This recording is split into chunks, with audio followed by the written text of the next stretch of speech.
This is A Nightmare on Elm Street 3, Dream Warriors. If you're a Nightmare fan, chances are you adore this film, and why not? It's terrific in every sense of the word. For myself, it's also very nostalgic, and it's also filmed in my favorite decade. Am I the only one that finds that movies from the 80s are the most creative? In my research, I came across an interesting fact. The fourth addition to the series, The Dream Master, was actually one of the top two grossing of the series, the other being Freddy vs. Jason. I didn't come across any answers as to why, but I think it might have gone something like this. Part 1 was brilliant. Part 2 I enjoyed, but was moving in a different direction people were comfortable with, I suppose. And because of that, people didn't go to see Dream Warriors, thinking it was going to continue along the same path. This is where I think the movie shows its strength. The Dream Master is alright, but clearly, if you ask, most fans will give the nod to Dream Warriors being the better film. And the box office success of Dream Master shows the influence it had on the fans, possibly saving the franchise. Before we look at the film, I'd like to address quickly the timeline issue. First, A Nightmare on Elm Street actually happens in 1981, not 1984. Nancy goes to another town for help, and then goes to college and becomes a psychiatrist. This is only briefly mentioned in Nightmare 3, and most fans miss this unless they actually read the comic books at the time. I had no idea that there even was comic books at the time, and I wasn't a fan. And 2 actually occurs in 1986, and I think Lisa mentions that the events were 5 years prior, so I guess watch for that. Freddy kept killing all this time from 1981 to 86, and the deaths were ruled suicides. The rest of the kids were put in West Hill Sanitarium, and 1428 Elm Street is boarded up and placed back on the market. That's the timeline as it sinks back into 1987. Now let's take a look at my favorite from the series, and for most it's up there. Maybe not number 1, but it's a fan favorite, so here it is, Dream Warriors. This was originally going to be what New Nightmare became, which was outside the series but still great. This is Patricia Arquette's first role in the movie. She didn't return as Kristen for the next Nightmare film. I'm not really sure why, but I'll find out when I do Nightmare 5 sometime. It starts off with a rockin' tune, and it's actually good, Into the Fire by Dokken. And I read that it was only on some copies of the movie, and I'm really not sure why, and I had no idea until I looked into it. The quirks of this film are amazing and hilarious. Look up the feud between the Evil Dead movies and this one. Meet the mom. She's basically a lush that views children as a burden. She plays it well. Kristen then falls asleep and wakes up at the house she's been dreaming about. A house she only knows from her dreams. It's a brilliant classic scene, with the kids and the overall setting. Kristen meets the little girl who lures her into the house. She's in the house now looking for the girl when she finds herself in a boiler room. They can get away with pretty much anything because it's the dream world, even gaffs would still fit. Anyway, she finds the girl and books it. There's a chase and she gets stuck on, what is that? I guess it's tar, I don't know. She bumps into people hanging, kinda spooky, and the girl's now a skeleton. And then Kristen screams only to wake up into another dream. Freddy cuts her wrists and her mother finds her. Meet Max, played by Lawrence Fishburne. This is the first movie I remember him from, but I also remember him as Cowboy Curtis on Pee-wee's Playhouse. I swear, Season 1 isn't for kids. Also, meet Dr. Neil Gordon. I kinda think the character is a geek and a dummy at times, but whatever. And a brief introduction to some of the characters. Taryn, Jennifer, Philip, the hot-headed Kincaid, and the head doctor, Dr. Elizabeth Sims. Kristen is here and she is going bananas. They tried putting her to sleep. No Nightmare film comes close to showing the desperation that the kids are in, as this one. Heather Langenkamp is back as Nancy. Nancy, the new intern, chats with Neil about the kids. Heather's streak is now on the other side. Have you noticed this? Anyways, Neil spots the creepiest nun ever looking at him. More on that later. Max brings Nancy to meet the kids. Philip welcomes her to what he calls the snake pit.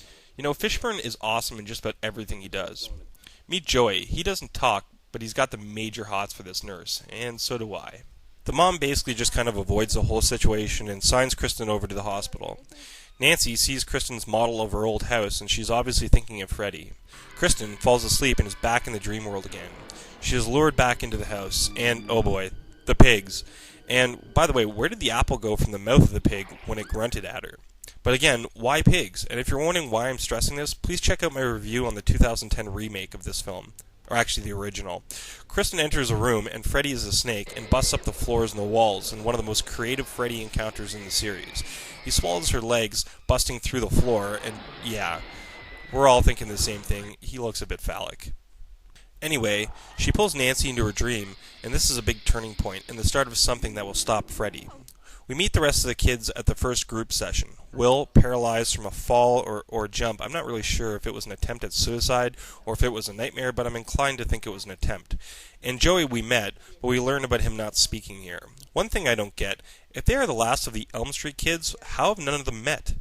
I guess James Rolfe, the AVGN guy, was right. It would actually have to be the longest street in the world. Awesome channel, by the way. Sims really doesn't buy the children's stories. The children rotate shifts watching over each other sleep. The sleep depravity and the suspense that it creates is mastered in this film. Philip falls asleep and Freddy comes in the form of one of his puppets. It's awesome. Freddy grows and welcome back Robert Englund. He tears open Philip and works him like one of his puppets. Freddy brings him up to the bell tower edge. Joey spots him. He wakes Will up and gathers the gang. They scream to no avail. Freddy plunges him to his death. Sims says they're going to sedate them at night, and Kincaid goes primal. Jennifer lights up a smoke to burn herself just to stay awake in desperation. The TV goes wacky as Jen has fallen asleep. This is a fan favorite kill.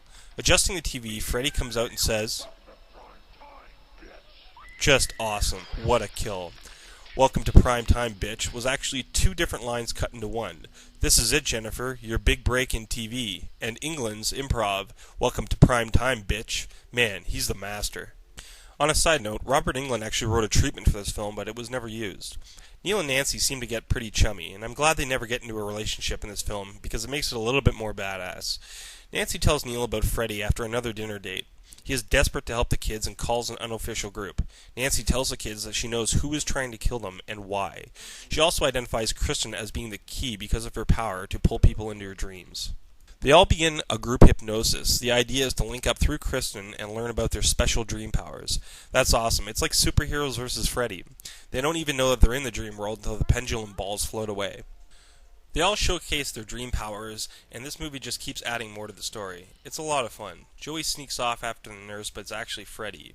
The nurse/Freddy starts to get it on when Freddy bites his tongue and pulls it out, and then spits it, 4 of them for some reason, and ties up Joey with them, the bed falling into a pit of fire. Sick. After Freddy ties up Joey, he attacks the rest of the gang in the room. For me, the scene, I can feel the tear. The room getting shorter while the walls get as hot as an oven. Sims actually comes into the room, Joey's on the floor, and Joey is now in a coma, trapped in the dream world.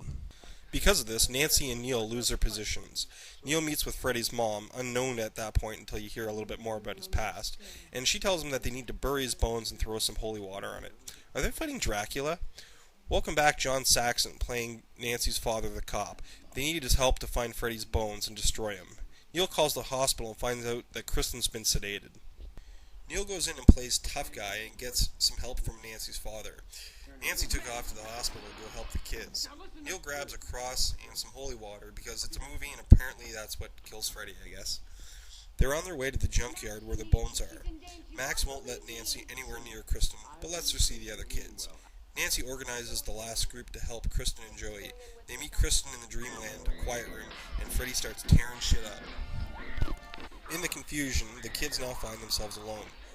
Kristen is back in her dreamland, pulling some sweet moves dodging Freddy. Karen gets overdosed in an alleyway. Nothing special. Will turns into the Wizard Master or whatever, and Freddy owns him. It's not the best kill, but it's not bad. Kristen, Kincaid, and Nancy all find each other in the dreamland. Freddy makes a door appear that kind of reminds me of the second Dark Tower book written by Stephen King. They enter. The gang confronts Freddy and see Joey is in trouble.